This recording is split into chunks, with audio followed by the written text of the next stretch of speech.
नगर निकाय चुनाव को लेकर राजनीतिक गलियारे में हलचल काफी तेज हो गई है। पार्टी के भीतर गुपचुप तरीके से रणनीति तैयार की जा रही है। इसी क्रम में रालोद युवा प्रदेश अध्यक्ष रविंदर सिंह पटेल मंगलवार की देर शाम हापुड़ के मंडी पाटिया पर लक्ष्मण मैदावालों की दुकान पर पहुंचे और चाय की चुस्की के साथ चुनाव की रणनीति बुनी। इस दौरान युवा जिलाध्यक्ष अशोक त्यागी और अन्य पदाधिकारी भी मौजूद रहे। रविंदर सिंह पटेल के मंडी पाटियां पहुंचने पर चर्चाओं का बाजार भी गर्म हो गया। इस दौरान युवा प्रदेश अध्यक्ष रविंदर सिंह पटेल ने कहा कि आगामी 23 दिसंबर तक राष्ट्रीय लोक दल सदस्यता अभियान चलाकर लोगों को जोड़ेगी। इसी दौरान रालोद सपा के बीच नगर निकाय चुनाव में क्या फॉर्मूला होगा, इस पर भी प्रदेश अध्यक्ष ने बात की। राष्ट्रीय लोकदल अपने सदस्यता अभियान को चला करके लोगों को संगठित कर रही है, पार्टी से जोड़ रही है। आगामी 23 दिसंबर तक राष्ट्रीय लोकदल की सदस्यता अभियान चलेगी। इसी बीच में निकाय चुनाव की भी अधिसूचना आ जाएगी। राष्ट्रीय लोकदल के राष्ट्रीय अध्यक्ष आदरणीय चौधरी साहब का निर्देश है कि जिन सीटों पे हम मजबूती से प्रतिभाग कर सकते हैं उन सीटों को हम जरूर लड़ेंगे। जैसा कि आप सब लोग जागरूक हैं, जानते हैं कि समाजवादी पार्टी के साथ हमारा गठबंधन पिछले कई चुनावों से चल रहा है। आशा करता हूं कि निकाय चुनाव में भी होगा।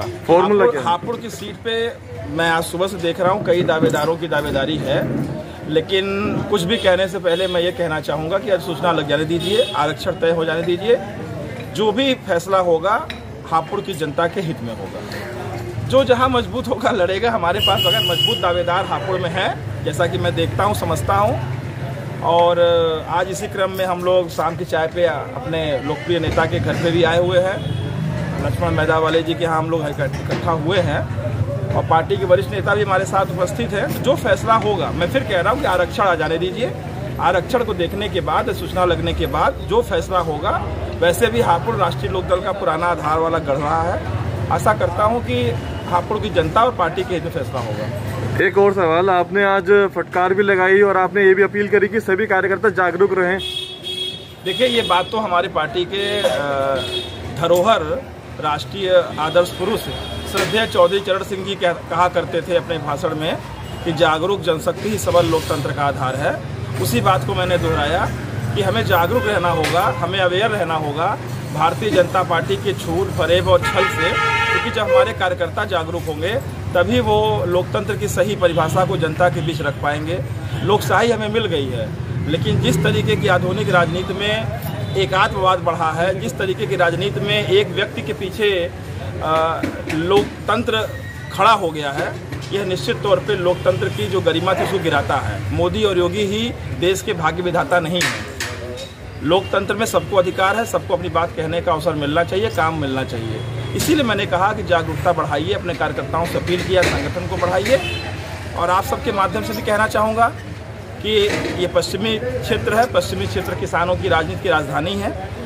इसमें लोकदल का मजबूत आधार है और हापुड़ भी अब नगरों में हम मजबूत हो रहे हैं धीरे धीरे।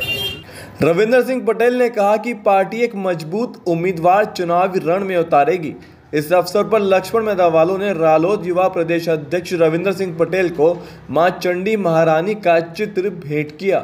चुनाव से पहले सियासत की नगरी में राजनीतिक अखाड़े के पहलवानों ने दम भरना शुरू कर दिया है। ये पहलवान दांव पेच लगाकर मैदान में उतरने की तैयारी कर रहे हैं।